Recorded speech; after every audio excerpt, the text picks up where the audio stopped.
Hello बच्चों। तो यहाँ पर एक क्वेश्चन दिया हुआ है, distinguish between zinc and copper sulphate solution redox reactions taking place in a beaker and that in a cell। तो बच्चों यहाँ पर जो की कॉन्सेप्ट इन्वॉल्व्ड है, की कॉन्सेप्ट वो है टाइप्स ऑफ रिएक्शंस।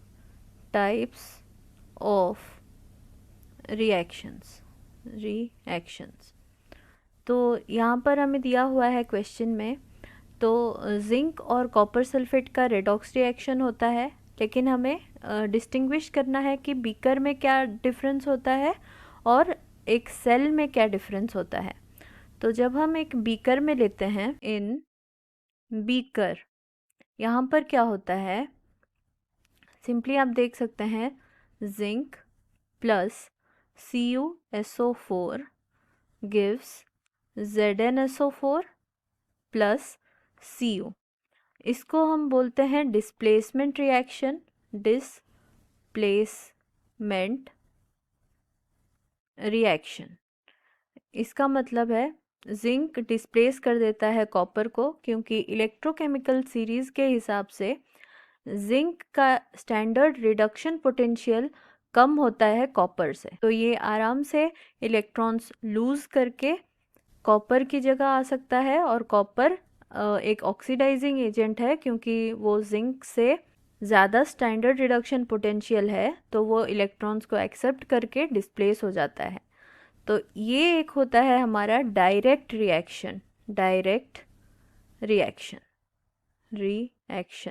मतलब ये दोनों कांटेक्ट में आते ही हमें डायरेक्ट रिएक्शन मिल जाता है, जिससे डिस्प्लेसमेंट रिएक्शन होता है। लेकिन जब हम एक सेल में देखते हैं, इन अ सेल, तो उसका अरेंजमेंट अगर हम देखें तो एक सेल का अरेंजमेंट कुछ इस तरीके से होता है। दो बीकर हम सेपरेटली लेते हैं, यहाँ पर एक इलेक्ट्रोड जिसको हम कैथोड या एनोड बना सकते हैं, यहाँ पर भी एक इलेक्ट्रोड, सपोज इसको हम एनोड बना देते हैं, एनोड, और इसको हम कैथोड बना देते हैं, कैथोड।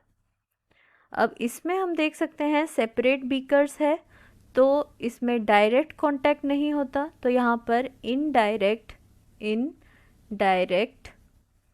रिएक्शन होता है, रिएक्शन। और वो रिएक्शन कैसे होता है ये अब हम जानते हैं। तो सपोज हम इसको एनोड मानते हैं और इसको कैथोड। अब जिंक और कॉपर के केस में जिंक होगा एनोड, क्योंकि यहाँ एनोड पर हमेशा ऑक्सीडेशन होता है, ऑक्सीडेशन यानी कि इलेक्ट्रॉन्स का लॉस होता है एलिमेंट से, तो जिंक आराम से इलेक्ट्रॉन्स को एमिट कर सकता है। तो ये जो इलेक्ट्रोड होगा वो है जिंक, और इस इलेक्ट्रोड को हम डिप करते हैं एक सॉल्यूशन में, जिसका सॉल्यूशन होता है ZnSO4। अब ये जो दूसरा कैथोड होता है ये होता है कॉपर का, जिसको हम कैथोड बनाते हैं, और इसका सॉल्यूशन होता है CuSO4।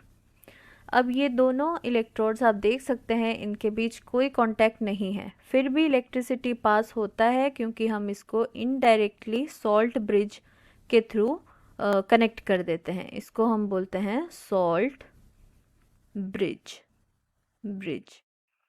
अब इस सॉल्ट ब्रिज और आयंस के थ्रू जो इलेक्ट्रिसिटी पास होता है वो इनडायरेक्ट रिएक्शन होकर रेडॉक्स रिएक्शन होता है। तो ये डिफरेंस होता है एक बीकर में और एक सेल में रिएक्शन का। I hope you understood the solution well. All the very best. Thank you very much.